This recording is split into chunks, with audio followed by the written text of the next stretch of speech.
down and consider what the Constitution says about what you should and cannot do, itabidi uchange tune. Hata kama wewe nani. Yeah. Katiba at 16 is still a big conversation today. Of course, Rigathi Gachagua left the country yesterday very early in the morning. So magazeti ni kama wana struggle kupata headline. Na leo ni ile siku police officers wanapata new uniform. So by tonight, by the way, utasimamishwa na mtu na ujui ni kama ni askari ama si askari, because you're not sure. Yes. Rais ako kiganja leo. No, but I think they need to do something very serious to, so that Kenyans can understand that this is a police officer. Otherwise, if you come arrest me in some uniform I don't understand, soldier. Yes, but that's why we are telling you that is happening today. So when you meet someone, mtu akikusimamisha, ujue uniforms are changing today. Police uniforms. Today, beginning today. Right. Yeah. So interact with us on our socials, TV47 Kenya on Facebook and on YouTube. On X, it's TV47 Digital. We are live on Vibe 47. Once again, this is an app. Download it on Play Store or App Store. Yes. Use the hashtag TV47 Breakfast, hashtag Feel Good Friday, hashtag Seri Nietu, hashtag Dolly Parton, hashtag ni mingi. My handle is at onion. Yes. All right. Let's take a look at the weather. Well, my handle is at Freddy Ndimuli on it.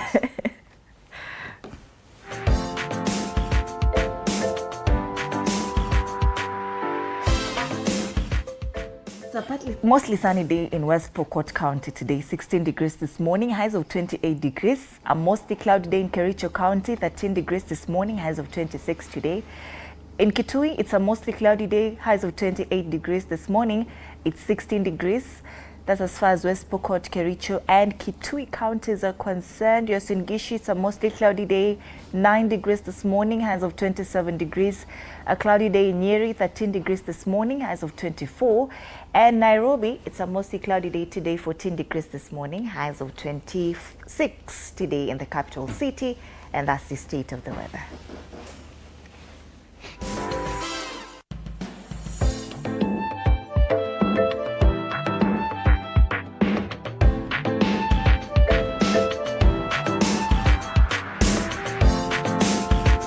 All right, let's get the quote of the day this Friday.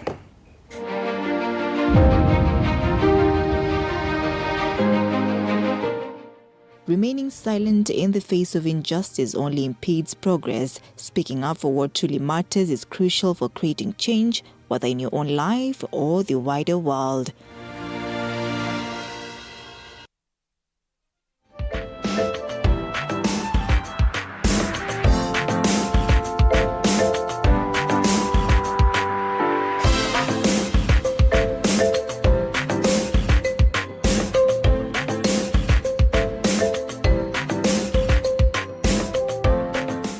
All right, and as far as the police uniforms are concerned, that's a big story on the Standard this morning on the front page. They say Kenyans want reforms, not uniforms. Misplaced is a one-word headline. And that's why I've picked the Standard today, because we rarely get one-word headlines nowadays on the papers. So billions of shillings are set to be poured into new police uniforms, even as the service remains plagued by underfunding, poor welfare, corruption, and allegations of brutality. With a fresh outfit barely 8 years after the last overhaul, questions are swirling over priorities and the company poised to supply the kit. 6,000 recruits are unveiled in new colors. The bill could hit 330 million shillings. And probably that's where we should focus. The money. Pesa inaenda hapi.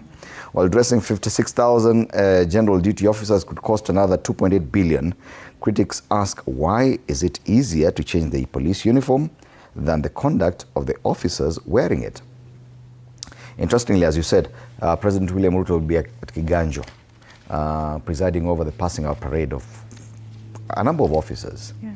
Now they're saying, okay, fine, maybe this should be happening at the training level, that officers, even with our discussions about it being moving from police force to a police service, their mentality is here to change. We're just changing the uniforms.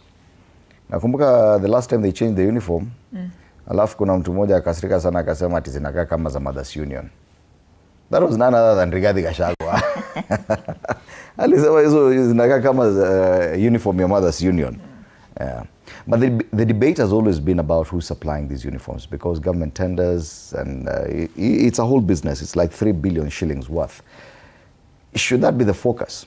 That when police changing their uniform, we're just focusing on how much it costs, who's getting the tender. Yeah, of course those things do matter. But if procurement goes well, why should we really worry about? But the main thing should be, can you identify your police officer starting tonight? Yes. Amevaa uniform tofauti. Anakwambia mimi ni afisa wa polisi. Unaambia hayo acha mambo yako. Mbona umevaa yungo? Yes. Yeah. So that's the main story there on the front page. President says Kenyans need to re-look at the Constitution. Ruto said frequent court injunctions are frustrating government programs. He said the judiciary should balance the right of every citizen to challenge whatever is being done against the right of others who believe that that right should be achieved. Yeah. Activists say vote out leaders undermining country's top law, and Kenya's challenge to move from blame to active participation. This has been the main discussion here this entire week on TV47 Breakfast, especially on the involvement of the citizens in remaining vigilant on the implementation of the Constitution. Have you been vigilant? Ama unakanga tu kiquote, unajua katiba imesema, the Constitution says, do you really care about what it says? So page 2, Katiba at 16 on the Standard. Yes, Dolly Parton. And we said that today, the show, we're paying tribute to Dolly Parton, the music icon, country music, great. So beyond music, the many lives of Dolly Parton, that's a big story covering the entire page 3 of the Standard. Had questions as billions to be spent on new police uniform. That's another story. Alafu story ni kama zinaishia hapo. Ingine, that story about murder in a family. Mbithe, her children held for 27 more days, is there on page 12. Yes, and on the back page, Harambee Stars players fly Kenya's flag high as they tackle Europe's best. So Kenyan football fans had plenty to smile about this week as 3 Harambee Stars players took center stage in European football, offering a reminder of the talent that continues to grow at home and find its way onto some of the biggest stages abroad. And they have this picture of Harambee Stars and Real Sociedad forward Jobo Cheng battling for ball control with Real Madrid's Kylian Mbappe during a La Liga match at Santiago Bernabeu Stadium on Wednesday. Yes. Na kuna picha nyingine pale, jamaa anaitwa Charlton. No, anaitwa nani? Collins Sichenje. And he plays for Charlton. Picture there. So quite a number of Kenyans are playing international football, especially in Europe where football is the biggest sport. And sometimes we forget about them. Yeah, so kuna Collins Sichenje na kuna Joboche. That's the Standard this morning. Daily Nation, divided in defections, decisions 2027. They continue with, the countdown to the general election at Assisi. Today we haven't mentioned it. 347 days to the general election. Competing loyalties as they push for a united front against President Ruto ahead of the 2027 elections. The opposition is grappling with political cannibalism as partner parties poach key leaders from one another and smaller outfits struggle to retain their bases. The switching of sides is not only raising tensions, but is also testing the strengths and weaknesses of the principals as talks on picking a single presidential candidate continues. They call it a game of numbers, and this story is on page 4. So the opposition principals are all here on the front page. Rigathi Gachagua, Edwin Sifuna, Fred Matiang'i, Kalonzo Musyoka, and Eugene Wamalwa. Some top leaders who have switched sides within opposition. So from Fred Matiang'i to Rigathi Gachagua, we have Yusuf Hassan Kamkunji MP, Mark Mwenje Embakasi West MP, Amos Mwago of Starehe, and Kanini Kego of Yala. Shifting between Matiang'i and Edwin Sifuna. So we have Kisii Senator Richard Onyonka, Clive Gisairo, Kitutu Masaba, Obadia Barongo, Bomochage Borabu, Anthony Kibagendi Kitutu Chache South, and Pauline Njoroge, that is the ex-Jubilee Party officials. So from Eugene Wamalwa to Edwin Sifuna, George Natembea, Jack Wamboka, Rigathi Gachagua to Kalonzo Musyoka, Jamlet Kamau, and Mohammed Ali, that is Nyali Member of Parliament. So divided in defections. Sasa unajua kila mtu Wanaita party cannibalism. Yes. Kila mtu anatafuta kwenye anaweza survive in 2027. They also make mention of Katiba at 16 on the top strip. President William Ruto and opposition leaders revive debate on political and governance tensions linked to the 2010 constitution as the country marks August 27 milestone. That story is on page 8. Corruption, family affair, EACC links county staff and relatives to graft cases. That is also on page 12. WhatsApp to end free messages for businesses. So small Kenyan businesses will from October 1st face higher costs to interact with customers online as the popular platform begins charging for messages firms send in response to queries. On the inside pages, Rosemary Koech death, KCB officials avoids comment on work dynamics. That story is on page 2. Kenyans urge to respect her family by not speculating about how the 40-year-old died at her home in Ngong. So friends and employers gather to celebrate the vibrant life of lawyer and data expert. MPs plan to hand KDF more say in military collaborations. So the Kenya Defence Forces will play a major role in determining whether Kenya enters into a defence cooperation agreement in future if members of parliament approve the various proposals under consideration. That story is on page 3.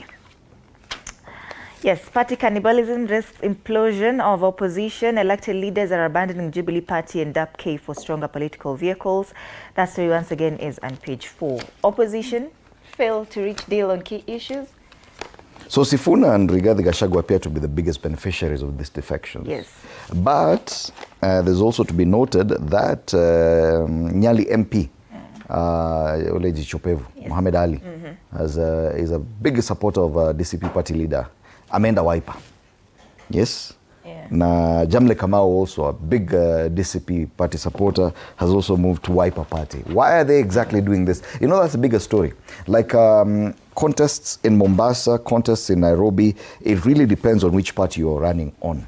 And that's the reason why some of these people are switching parties. Like, for example, how would you run for a seat in Mombasa on a DCP party ticket? Yeah.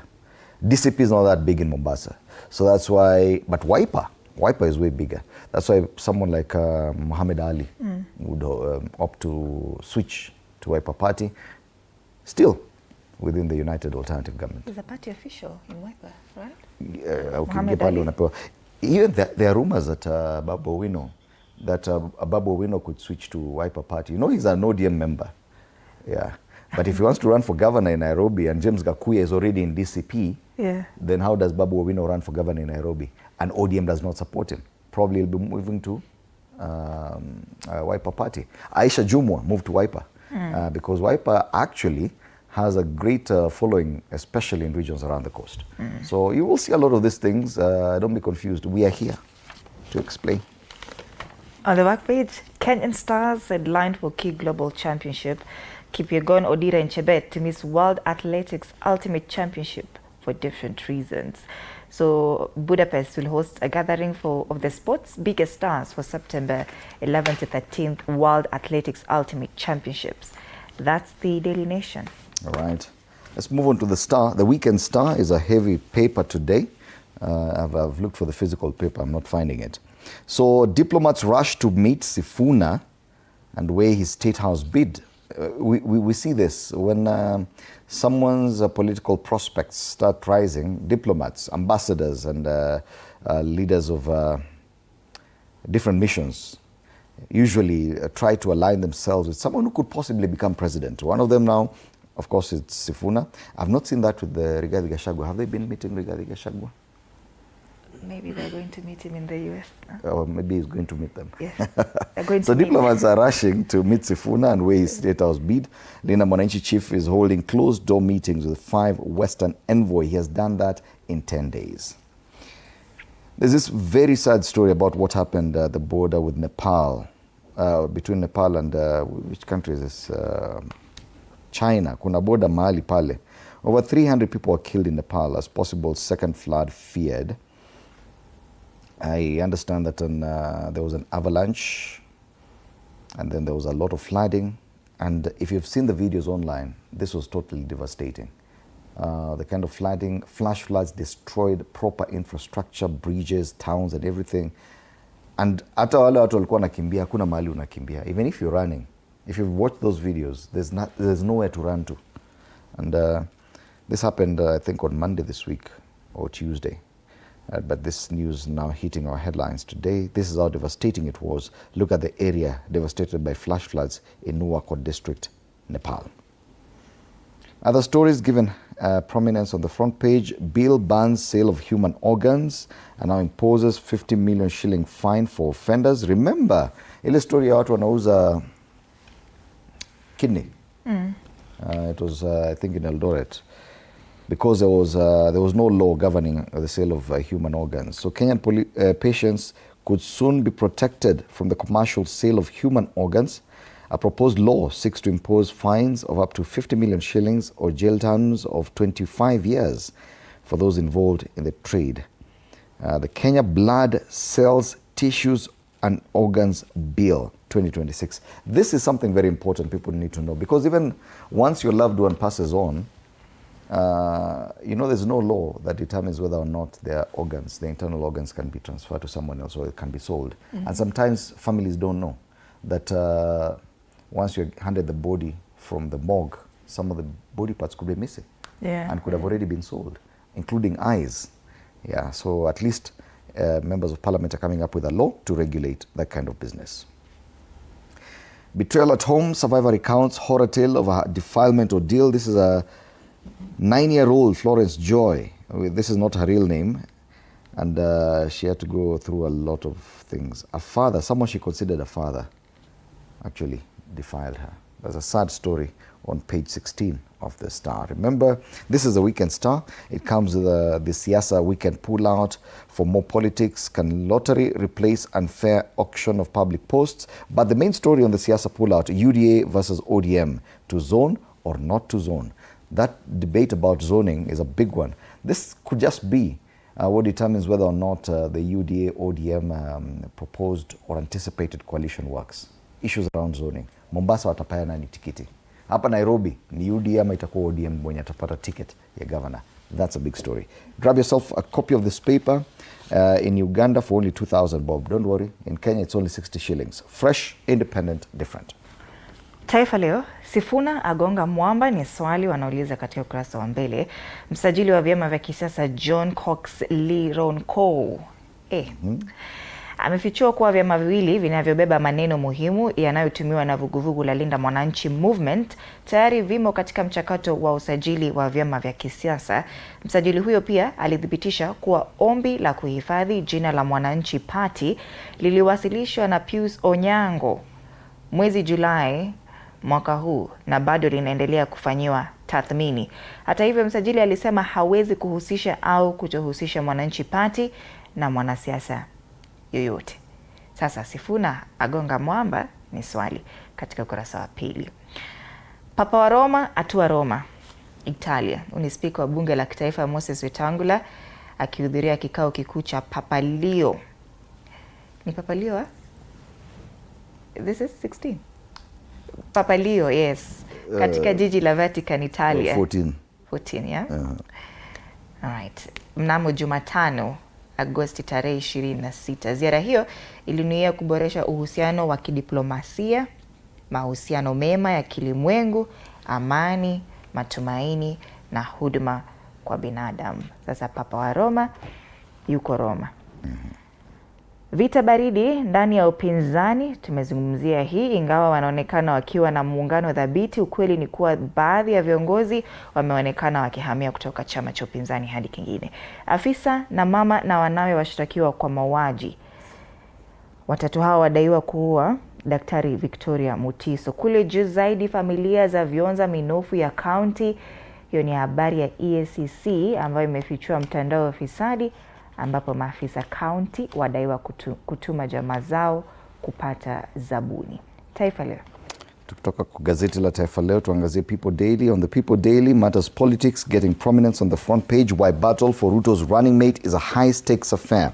So there's a picture there of the president in the middle, with surrounded by 4 different possible running mates come 2027.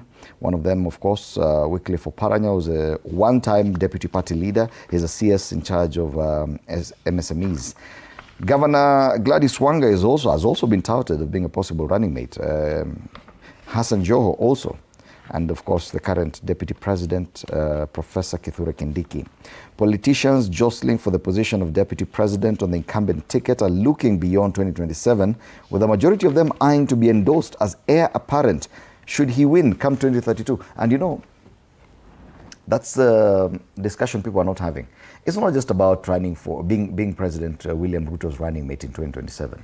Because if at all President William Ruto actually gets re-elected, because the election comes next year, and you become his running mate, then it means that you stand a higher chance of actually fighting for the presidency come 2032. Yeah. So people are just positioning themselves. Usisome tu hapa kwa sura. That story is on page 4, and it's the main story on the People Daily. Nyanza MPs demand Gachagua repentance ahead of possible alliances. You know, regarding Gachagua, before he left for the US, he said that when he comes back, he's going to conduct a tour of Nyanza region. Watu hawajafurahia. Kuna watu hawajafurahia hiyo mambo. How land grabbing, illegal logging undermine conservation of Kwale's Kaya forests is another story on page 13. That's the People Daily. Business Daily very quickly. Tycoons splash 133 billion shillings in fight for cement market. The billionaires are eyeing construction boom dividend, and new plans and takeover deals grip the sector. The value of the Bamburi clinker plant unveiled by Nadi cost 38.8 billion shillings. So Nadi is the Amson Group Managing Director. On the ticker, millennials and Gen Z is top in Kenya newspaper readership. Wow, that's a good thing actually. Kumbe mnasoma magazine. And they said that newspapers were dead. Yeah. You know, kuna watu people spread a lot of fear around and panic. Yeah. That, oh, legacy media is dead. Newspapers should not be read. Gen Zs are reading newspapers. Yes. Yes. So younger generations aged 18 to 44 years are the strongest newspaper readers in Kenya, driven by digital access to news, and according to a new survey. That's a good thing. I&M beats Tanshot with 9.3 billion shillings half-year profit, and farms face higher cost to new WhatsApp messaging charge, while ni wale ambao wanatumia WhatsApp Business that will be starting on the 1st of October, and that's the Business Daily. All right, from the Business Daily, we cross over to regional papers. We start off in Uganda, and in Uganda I want to focus on the New Vision first, because this is news. You know, Uganda has a very interesting cultural and social fabric. So this is one of the kings of one of the kingdoms there, King Oyo, and he's died at the age of 32 or 33. Yeah. So he was born in 1992. And he died this year. An official statement has been issued from the palace, and this paper tells us of the life and times of Omukama, and we get some reaction. So let me tell you one or two things about this king. Anaitwa Rukira Basaija, Omukama, Oyo, Nyimba, Kabamba, Iguru, Rukidi the Fourth. Where? Yeah? Commonly known as King Oyo. He was the Omukama of Toro in Uganda between 1995 when he was only 3 years old. Yeah. He became king at 3 years. Yeah. And now he was about 32, 33 when he died. He was the son of Omukama Patrick David Matthew Kaboyo Rwamuhoyoka Olimi III and Omugobest Kimigisa. Anyway, in 1995, he ascended to the throne, becoming the 13th ruler of the 180-year-old kingdom of Toro as the world's youngest reigning monarch at only 3 years of age. He has passed on. That's the main story on the front page of the New Vision. It is also the biggest story on the front page of the Daily Monitor. Yeah. But the Daily Monitor today talks about government in fresh plan to print money locally. I think they also did a special paper following the death of the king. Yeah. So King Oyo Nyimba in critical, according to this paper I'm looking at right now, he was in critical condition by the time this paper went to press. They've done a special edition there about the death of King Oyo from April. He was born in 1992 and he's just died this year. And that's the front page of the Daily Monitor this morning. Uganda is in mourning. We've taken a look at both the New Vision and the Daily Monitor. Tanzania, they're still talking about the resignation of the vice president. For Nchimbi, it may not be over until it is over. This is a front page of the Citizen. Just how much of a thorn in the flesh will this gentleman be to the current regime? We've seen how the exit of a deputy president in Kenya and what it meant for the regime. Will this be the same case in Tanzania? Jana Katunis alikuwa amesema usijaribu, don't try. So Dr. Nchimbi, who's only 54, said in his resignation letter that he was retiring from politics and public service. However, CCM's history shows that expelled members can return to the party if they seek forgiveness and meet the requirements for reinstatement. But does he have to return to CCM? Lazima kuja aombe msamaha. Kwani CCM ndo kila kitu, lakini hii tunazungumzia jirani, huko si kwetu. Mambo ya Gazeti la Mwananchi, Dio de Jembi apewa maua angalizo. Ni maoni ya wachambuzi na wadau baada ya kupendekezwa na CCM kwa uteuzi wa makamu wa rais.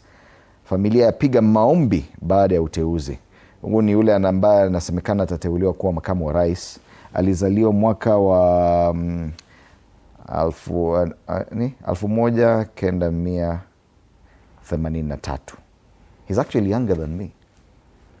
Yeah. He's said to be the vice president of Tanzania. Tarehe aliyozaliwa. JPM alivyomuona mwaka 2016, Rais Magufuli alimteua huyu jamaa kuwa mkuu wa wilaya ya Kongwa. Huyu jamaa ambaye anasemekana sasa atakuwa makamu wa rais kule Tanzania. Na waziri hadi makamu, kwa mara ya kwanza aliteuliwa naibu waziri mwaka wa 2021 na baadaye waziri kamili mwaka 2024, na Agosti mwaka huu tarehe 26 akapendekezwa makamu wa rais. Lakini bado wanazungumzia pale njia ya Nchimbi CCM. Jaji Warioba afichua huyu alikuwa makamu wa rais, ni nini kitatokea na yeye. So masuala ya unaibu wa rais kule Tanzania ndio habari kuu. As they are mourning in Uganda, in Tanzania they're talking about the vice presidency. Yes, those are the main stories. Let's take a look at the caricatures this morning on the dailies in Kenya. And we start off with the one on the Daily Nation. So a caricature of Edwin Sifuna here, the Linda Mwananchi movement leader. And he has so many doors that while you open the door, there's a wall already there. In ODM, wakamfungia. Register of political parties, amemfungia. Political parties dispute tribunal, probably. Ndio the next thing, anasema, if all else fails, he'll probably move to the political parties disputes tribunal as he looks to launch his Mwananchi party. That's a cartoon on the Daily Nation. All right. The one on the Standard talks about the police uniforms change today. Yeah, utumishi kwa wote. Hapo police uniforms wanaharakisha sana, but hapa kwa police reforms, yeah, that is moving quite slowly. Yeah. The Standard. Total is movement. Yeah. The one on the Star, at least it focuses on what we've been talking about this week, Katiba at 16. So we have all these political leaders on one side looking at the Constitution of Kenya turning 16, hata wameshikilia birthday cake pale ya 16, sweet 16. So the Constitution says sweet 16 years of devolution, and some of you are still crying about marginalization. I'm talking about the cartoon on the Star, and we are showing the cartoon of the People Daily. Yeah. So the thing is that many governors, hadi sahi kama ule wa Yemen, and complain marginalization. But it's 16 years later, surely. Yeah. 16 years later, you're still complaining. If you count about how much money that counties have received so far, it runs into the hundreds of billions of shillings over 16 years. Okay, let's say 13. Since 2013 is when we had the first devolved unit. So over 100 billion shillings, and you're still marginalized? Wacha mambo yako. All right, finally, the one on the People Daily now. Stano Stick. Happy Katiba Day. Politicians are here like Kenny. Wamekufinya kweli kweli. They're telling you, I'm keeping you safely in the dustbin with your Katiba. That is Stano Stick. Interesting. So the main theme remains Katiba at 16. It is what we'll be discussing with my panelists on the youth perspective today. So for that discussion, we'll be having Ken Babu. Ken Babu is a Nairobi Senate aspirant. is also the chairperson of the DCP party Youth Caucus. I know they have a different name for it, but he's the one in charge either way. We'll also be having Jared Oye from the ODM Youth League, and he's a NEC member there. Floyd Ouma Okello, and this guy, I think, became very popular. I remember we hosted him last week, and a lot of comments were coming and pointing towards him and saying that that gentleman is a very sharp guy. He's a lawyer, mediator, and Secretary General of the Media Lawyers Association of Kenya. He'll be in studio. That's Floyd Ouma Okello. And we'll be having Faith Ken, a youth advocate, in studio as well. Do stand by for that. Right. Later on, Waithera, the Wildflower. the Wildflower. Yeah, country music queen will be here. Oh, she has a Country lovely Music voice, Edition. I can tell you for sure. This one. Yeah. And I think we've watched her even on TV47 previously, doing country music. This one, if you attend her concerts or her performances, utapenda. Yes. Yeah. So Waithera will be here alongside DJ Bluey, alongside Kagiri, the Feel Good Friday edition. Country Music Edition. Yes. Tribute to Dolly Parton. Absolutely. All right. Interact with us. TV47 Kenya on Facebook and on YouTube. And next is TV47 Digital. We are live on Vibe 47 as well. Use the hashtag TV47 Breakfast, hashtag Feel Good Friday, hashtag Country Music. Hashtag story ni yetu. Hashtag story ni yetu. Hashtag Dolipad. Najua hashtag Dolipad. Hashtag kila kitu. My handle is at Annie_Dida. Mine is at Freddy Limuli. See you after the break.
there is a journey that we have traveled as a country.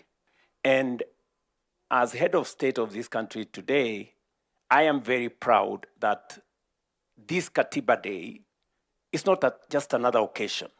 It's not just another celebration.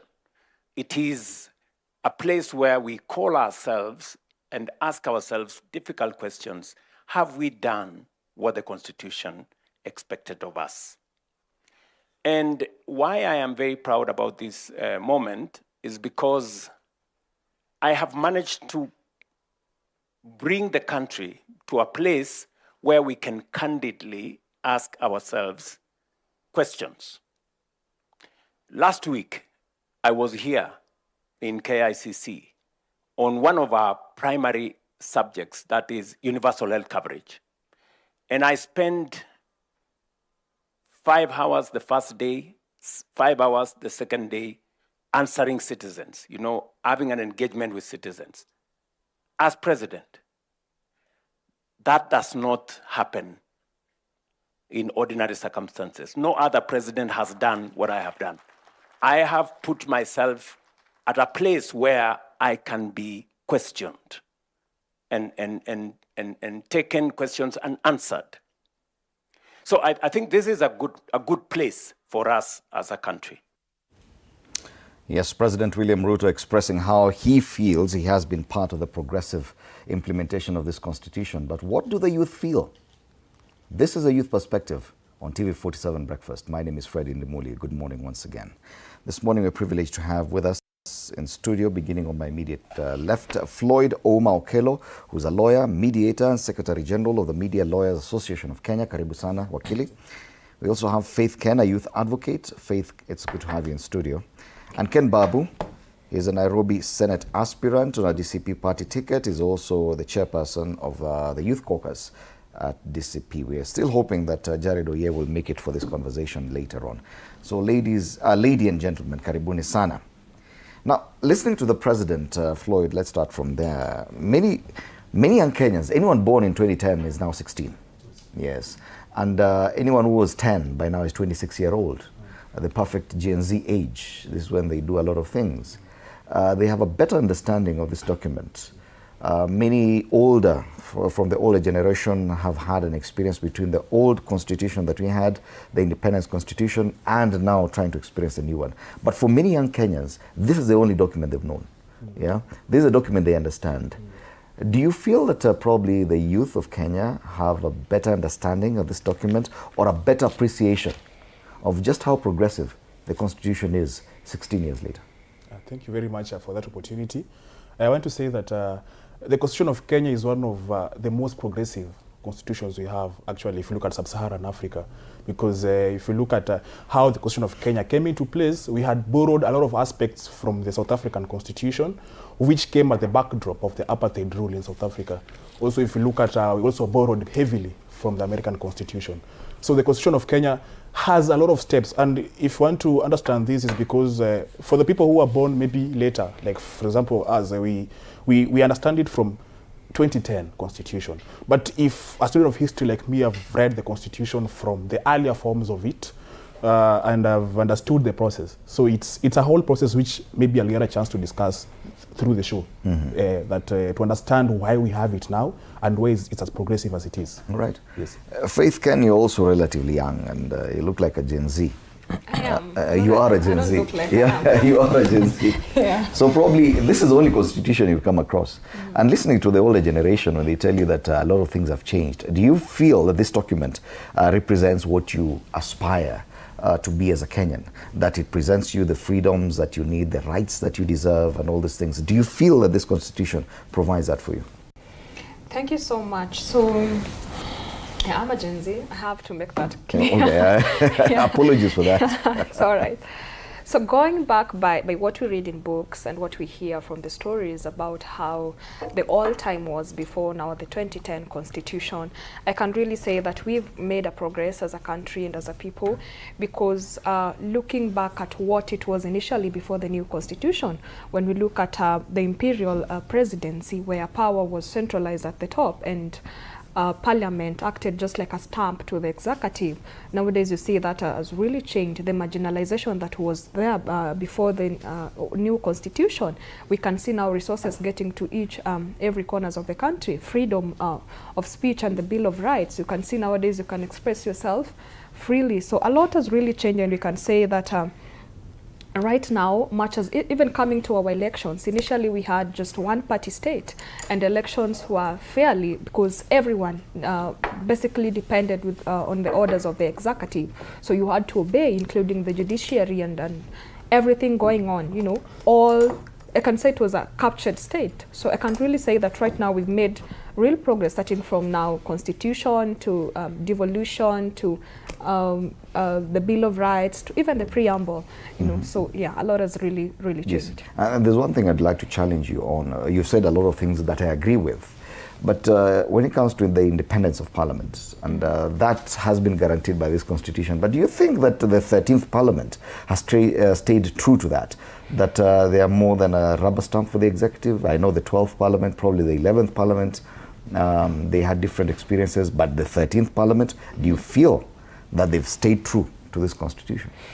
I can't really say that they've stayed true or not, but I feel they also have their own limitations, because if you're going back to one of the major occasions we've had in this country, that is the Gen Z protest 2024, on that, one of the role of the parliament is representation, and with that, you can't do it without listening to your constituents, or the people that elected you. So on that, one of the things that you could have done was listening to their constituents, who at that time were the young people, when they said, you know what, we don't want this bill. And it's as far as the relationship with the executive, that's why I'm asking.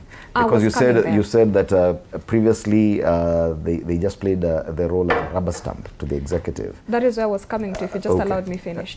So if you can see that one, they really failed on that occasion, where was the and if we want to say that it was more of listening to the executive, I wouldn't really put it that way, because I feel I would want to hold them accountable at individual levels, not as a whole, because there are some years who sided with the people and others sided with themselves, but I wouldn't really put the blame on them being on the side of the executive. Yeah. All right. Ken Babu. Yes. You've been a serious critic of this parliament, even as you comment on the progress made in as far as what the younger generation in Kenya feels this document does for them. Do you agree with Faith in as far as Parliament's relationship with the executive, that they should not be blamed from the accusations that they've simply become a rubber stamp of the executive? First, allow me say that the Kenyan constitution as it stands today is the most progressive constitution in the entire Africa, I would say so. And it's a constitution that comes with a lot of benefits for our country. And if you look around the continent, many African countries are really trying to benchmark with the document that we have as a country, so that they can make something good from themselves. But I want to say that this is a document that brought us one of the best systems of governance, that is devolution, which has actually ensured that resources are going to, close to the people on the ground, not just being concentrated at the national level. And we've seen some good progress that have been made so far, but with the limitation of good intentions from our leaders, devolution has not been able to achieve the full potential that it ought to have achieved 16 years later. So as we discuss, as we take stock of the contribution of this constitution, we have to be alive to the realities of the fact that we've had leaders in the positions of power who have not been intentionally implementing this document. And we also need to take stock of the history and look at how did the leaders of today contribute to the establishment of this document, because it's unfortunate that the people we have in power today, led by Dr. William Ruto, are part of the group that actually opposed the referendum that brought us this document. So then it is good to say, and it is safe to say, that if you see the Kenya Kwanza regime actually molesting and not respecting the rule of law and implementing this constitution as per the expression of Kenyans, people should not be surprised, because anyway, the leader of the government of today was at the forefront opposing this document, and he does not believe in it. And if you listen to the scripts, to the clips that he was saying that he appreciates this document and all that, I would say that we are being taken for a ride, and the president need to be intentional. Two, let me say that this constitution has actually clearly dictates the independence institutions. But if you look at the relationship between the Parliament of Kenya and the executive, the 13th Parliament has proven beyond reasonable doubt that they are a branch of the executive, and actually they are co-presidents. They only implement what has been directed from the executive, which is very unfortunate. And to some extent, this thing has been taking shape into the judiciary, save for few legal minds who have stood strong and have called presidency and the executive to order. But I want to say that there is some level of dependence from the executive side. Allow me also say that this document gave us many freedoms. Just to mention a few, freedom of speech. Today, Kenyans, in 2024, we saw it when Kenyans walked the streets and called out the president and called out the government of the day and told them what they want to be done and what is going wrong. And to some extent, the executive was able to listen through. Freedom of association. Today, if you look at how things are moving around this country, I have the freedom, the liberty to associate with everybody, anywhere, any day. But I want to say that there are some leaders in this country who are actually working so hard to take us behind. Because if you listen to some elected members, for instance, I saw a clip of some elected members from my region, Luo Nyanza, saying that the former Deputy President Rigathi Gachagua should not imagine of stepping foot in Luo Nyanza. Mm-hmm. But then, if we are going to have such a conversation, if we are going to have leaders spewing such retrogressive statements, then where do we put this document as far as freedom of speech association is concerned? Because two things I want to say. We have a constitution that gives everybody the freedom of association. You are allowed to move around this country. But I want to say that if these few Luo MPs believes that this document is the document that Raila Odinga, the late, went out to fight for, went out to push for, then this such a statement should not be coming from them. And I want to just put them on record and say that they need to understand that the era of political isolation and ethnic balkanization is done. Because listening to what they were saying, yes, they were trying to isolate a certain community from associating with the others, which is in contrary conversation with what the constitution dictates. Right. So then I want to put it to rest and say that we must agree that Kenya is a democratic space. The constitution dictates that you are allowed to associate and interact with everybody across the country. And therefore, I don't expect elected leaders to come onto the TV and say that Rigathi Gachagua, because he's a Kikuyu, should not go to Luo Nyanza. The same way we have Luos in Kikuyu land and we have Kikuyus in Luo land.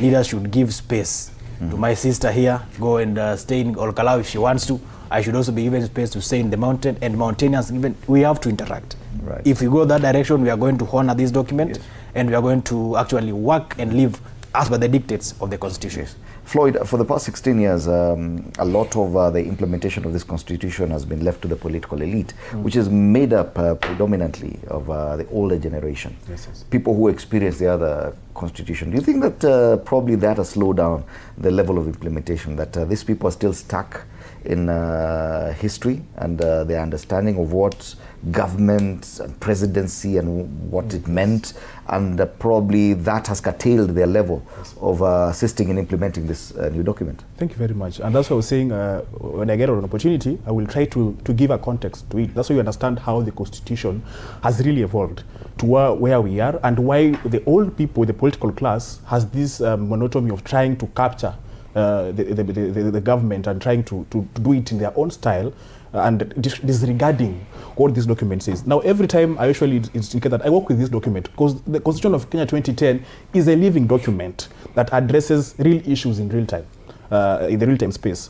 If you look at our history as a country, it would be very bad if we ignore the history that our country has had. For example, if you look at the earliest forms of what a constitution was, it dates back to, it's something that, again, I will say it's not a new concept. It has been there for a long time. And if you look at, historians will tell you about the codes of Hammurabi, which had 282 laws in them, the codes of Hammurabi. And if you come into now the Kenyan context, you'll see that the Kenyan constitution, the earliest forms of what you had of a constitution was the Littleton Constitution of 1954. That was one of the earliest forms of a constitution that we had. It was a very progressive constitution, but the problem is the Africans did not understand it. So they opposed that constitution. That is 1954. That was after the state of emergency by Sir Evelyn Baring. But remember, during the state of emergency, some rights were suspended during that time. So it was a learning point for the Kenyans. In 1958, we came up with something called the Lennox-Boyd Constitution of 1958. Again, it wanted to increase the number of ministers in parliament. Again, the Africans denied it because they felt that there was no public participation. That's why it's very important in a constitution, public participation. They were not involved. So it was not their document. If you look at the 1960, 1962, and 1963 Lancaster House conferences, which brought out the new constitution, the independence constitution of 1963, you will see that our Africans were much involved. KADU, Kenya African Democratic Union of Rwanda Ngala, and KANU, the ruling party, or the party of Jomo Kenyatta at that time, were all involved in the Lancaster House conferences. And they came up with the 1963 constitution. But what did this constitution actually achieve, and what did they do with it? Now, moving to 1966, what happened is that that constitution had a bicameral type of parliament, whereby we had the Senate and the National Assembly. So it was a bicameral. So what happens in 1866, there's amalgamation of these two houses. So they abolished the Senate. So we remain with only one house actually operating. Then moving to 1969, they bring in new laws that centralize power around the presidency. So the president becomes like a supreme leader whose powers, he could even make roadside announcements for ministers, and even actually send home some ministers also from the roadside. And the president was very powerful. Now, if you look at that, is 69. Now, if you move through Kenyatta's tenure, a lot of changes come in, and we now come into the 82, the Jua state, whereby now Kenya is declared a one-party state after what happened with Zakayo Chuka and the attempted coup d'etat on Moi's government. And moving into the 90s, whereby there was a repeal of Section 2A of the Constitution then to bring in multipartism. And of course, we saw what happened with the multipartism. So we move that way, and we now come to the new struggle for a new constitution. And if you look at now, we talk about the Bomas draft, whereby the citizens themselves sat down and said, we want this constitution. Now, the Wako draft, the Bomas draft, and the CKRC, the Constitution of Kenya Review Commission, coming up with the new constitution under Professor Yash Palgai, a constitutional law professor. So if you look at all these things, they really informed the new constitution. First of all, the horrors of 1952, the state of emergency, whereby some rights were suspended. It brought about the Article 25, non-derogable rights that you cannot suspend even in case of a state of an emergency. If you look at the powers of the presidency, the executive was too powerful that we needed to bring separation of powers, so that the judiciary was not, the executive was not that powerful. So we tried to water down the powers of the presidency. But again, these powers had to be checks and balances on the powers of the presidency.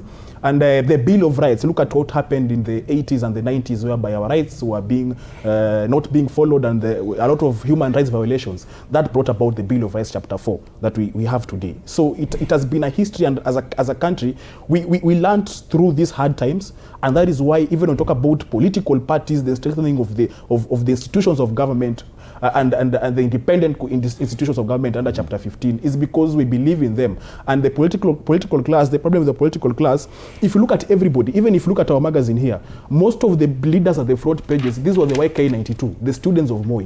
So they are doing things in a Moi style. And they're still stuck in that. They're still stuck in the past, because if you look at these people, this is YK92 purely. We don't have a new fresh blood inside the political class. Right. That is the problem that we have. And thank you, Floyd, for taking us through the history of our constitution in Kenya.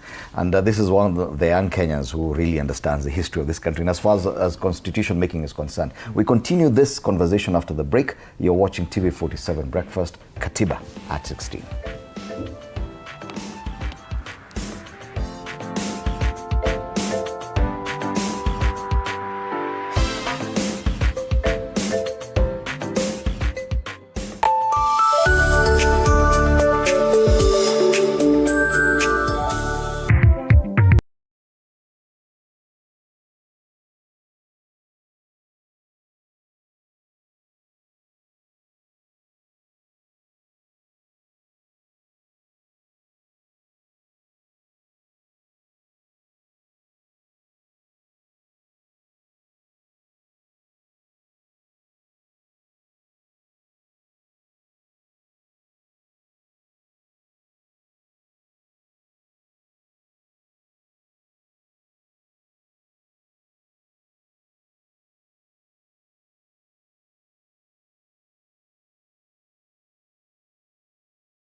also requires us to confront difficult moments in our recent national life.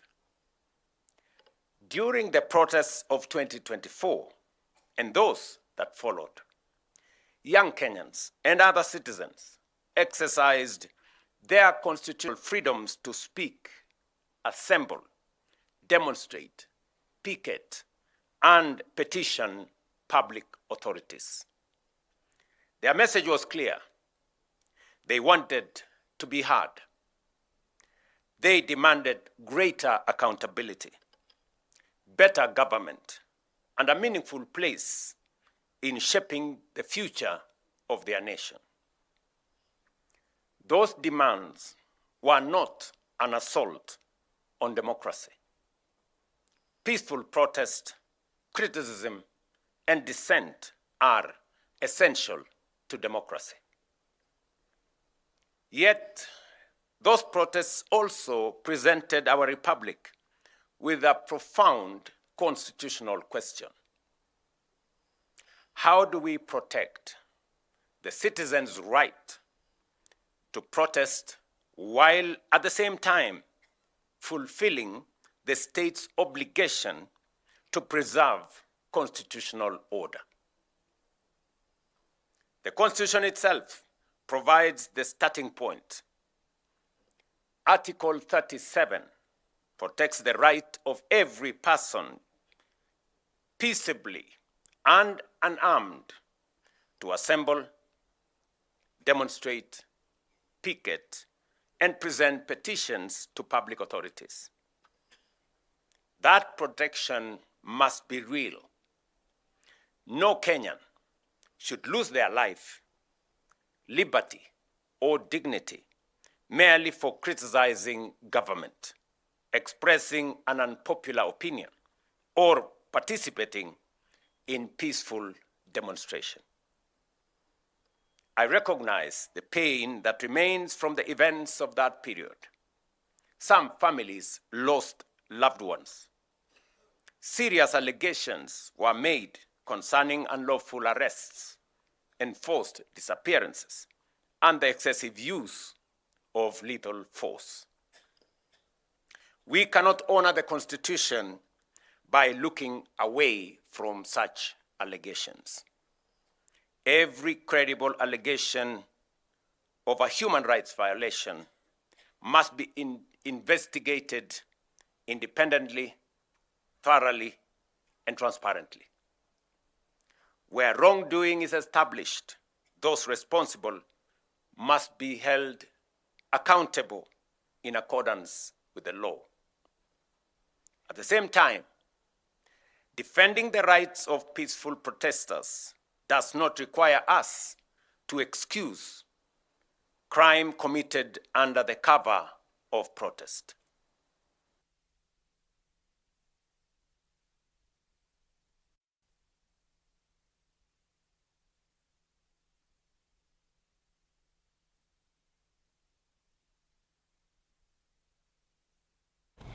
Mentioning Article 37 on assembly demonstration.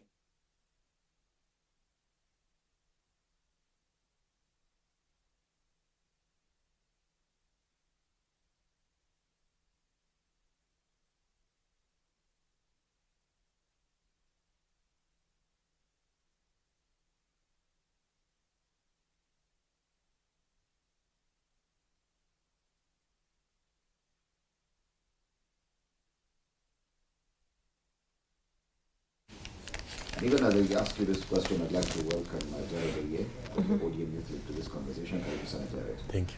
But Faith, listening to the President talk about the events of 2024, how does that make you feel? Many have criticized him and his administration of violating Article 37 on assembly demonstration and picketing. Listening to him right now, do you feel that he's genuinely talking about a progressive document? Thank you. I feel that it's good that it's a conversation we are having now, especially coming from the president, because, you know, after the happenings of 2024, things just went shut when it came to those we had lost on the streets, especially from the executive. We didn't hear much from them. So I feel much relieved that now we've come to a point where we can have an honest conversation on what happened to it, and now just to call for accountability and for a review of what had happened. And I think it's a good progress, and just to bring in the relevant authorities to look into it, because I feel it should have never happened in the first place. Nobody should have lost their lives in the streets, especially those who are on the streets very unarmed, you know. It was something that should have not happened in the first place. So it's a great relief that we're finally looking into it, and now the day being a great day, we're celebrating our constitution at 16. So yeah, I feel relieved that it's a conversation we're having, and I hope that IPOA also take it from there, so that we look into the time where we don't have to wait for justice for like 8 or 10 years or 16, if there's a way we can bring them, so that these parents to not be on the street each and every day calling for justice for their children. And even the courts or even the police officer, the reforms that were put into place, why should we not implement them so that we don't see it happening again? You know, we don't see people each and every time young people are on the street, or just anybody on the street, it's happening again. So I feel all the bodies should come together. From the police, let us implement the reforms now. From the IG, let everybody take their job seriously. Coming to IPOA, we need to see these investigations, not just leaving them at letters or at reports. We see people coming in together. Even the parliament, you know, put some pressure into the judiciary, put some pressure into the court, so that we see these things coming very fast. Because I feel so sad when we have to wait for like 8 years. There's someone starting talking about justice in 2024, going to 2030, you know. It's really painful for a parent. And that's the tragedy we face, Jared, that there's a lot of lip service paid to this constitution and towards the implementation of the same. It is 2 years since the unfortunate events of 2024, where many Kenyans lost their lives. Yet, Article 37 that the president quotes so eloquently provides for the right to peaceably and unarmed assemble, demonstrate, picket, and present petitions to public authorities. This right was clearly violated in 2024. 2 years later, nothing much has happened, apart from reports of compensation, because we still are not certain about who got compensated or not. Do you believe that the political class, including the president, are really serious in as far as following to the letter? First, good morning to our viewers. Sorry, I'm late. It's okay. And I would also like to add my voice to the ongoing conversation. I think it's not only starting yet, it's a conversation that have been around. Fred, the state, and I think the new constitution that my brother was breaking it down, is the independence and the commissions that we are having in the country. This responsibility does not lie solely with the president. We expect, like my sister Faith is putting it, the IPO and other commissions that we are having in the constitution to operate and to deliver the justice to our people. The presidential address, Jana, I think the president is at Damascus point. I mean that he realized that mistakes happened in the 2024. But we are forgetting that this was not the first time. In most cases, we have been trying to solely discuss 2024 in isolation. We have been having the police brutality since time immemorial. From we remember 2023, 2024 finance bill. We had those on the street. 2024, 2025 finance bill. But why do we tend to forget the previous atrocities which were met on our people? On this presidential address yesterday on the Katiba at 16, I think President is, for some of us, we feel that maybe he's now remorseful on what happened. But we need to fast track the... Is that what you get, that he's remorseful? From the address that he gave yesterday, the president realized there were mistakes which were made then, and we expect him to live by the words that he delivered yesterday.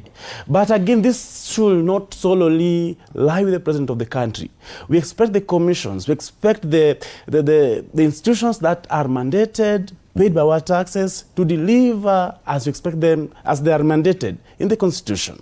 All these commissions that are around here that we are having, I think they are not flower commissions that we are having, including IPO and other institutions. They're coming to the judiciary as well. My sister Faith have talked about the delay in the justice. Why having the delay? The delay in the justice is not on the executive arm of the government. It is on the judiciary arm of our government. And besides that as well, on our investigative agencies as well. Why do they take long before they deliver the justice? And again, in the same breath, in most cases, they have been giving maybe judiciary a porous investigative documents. In most cases, they are so weak that they can't be defended. So these things, as we are trying to put them, we are in a country that is no longer having a president that is having, as my brother was putting it, that is having all powers within him. We have other institutions, we have our commissions, which are enshrining the Constitution that we expect them to deliver for us. But I think that's just one of the gaps in this Constitution on the human right and its implementation. When I came in, my brother Ken was talking about political goodwill. This is not only on President Ruto. Ruto has been in power in four years. We had presidents who were there in the past 10 years. What did they do then? Actually, the fourth president supported this document, but he failed to implement it as we're expecting.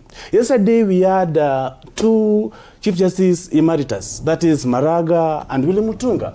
Today, they were in Jivanji, but when they were at the helm of our judiciary, they failed us. They didn't implement this document. So this is where the problem is.